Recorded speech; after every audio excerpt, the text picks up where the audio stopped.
في الكرة فيها مفاجآت، ولكن على مريته الترجي التونسي أن الترجي في طريق مفتوح، وأقول بدون غرور أن الفريق الذي سيفوز بهذه الكأس هو من مجموعة الترجي والوداد. سنترقب، سننتظر. لا أنا قلت معناها بكل احترام الناس الكل، أكيد هي وجهة نظر بدون غرور، هي هذه وهي تكهنات على اعتبار بأنه عالم المستديرة دائما هناك صحيح. تكهنات بإمكانها تترجم لأرضية الواقع. صحيح. نتحول الكابتن زكريا ناصف، تابعنا مباراة الأفضلية كانت تونسية من خلال الأداء، الترجي ربما أضاع الفوز بحصة أكبر من نتيجة هدف واحد، هكذا كانت الوقائع. الهلال يتعثر للمرة الثانية في هذه الرحلة الإفريقية في هذا المشوار بعد أن تعثر في دور المجموعتين أمام إنيمبا، يتعثر من جديد هذه المرة في محطة مهمة في ذهاب سيمي فاينل.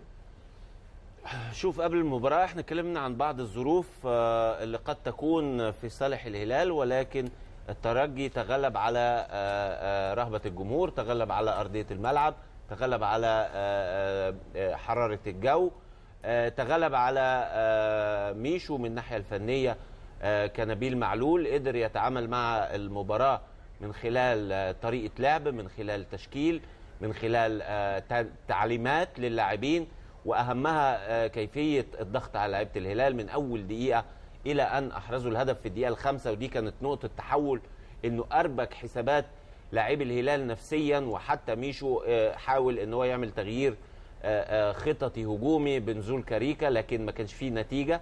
بين الشوطين أنا قلت إن من الصعب إن الهلال يعود، لأن ما عندوش المقومات الكافية لمواجهة فريق منظم، فريق متكامل عنده كل المقومات، سواء من الناحية المهارية أو من الناحية الخططية. شفنا الشوط الثاني كان في خلل في أداء الهلال، وخصوصا في العودة في الأداء الدفاعي. شفنا هجمات مرتدة كثيرة جدا للترجي بأكثر من 5 لاعبين في الهجمات المرتدة، كان ممكن يضيفوا أهداف أخرى للترجي. الحقيقة في لاعبين تألقوا، المساكني تألق الحقيقة وأحرز هدف بمهارة فردية عالية. أنا اتكلمت قبل المباراة عن لاعب في الترجي هو يتمناه أي مدير فني، وهو أفول.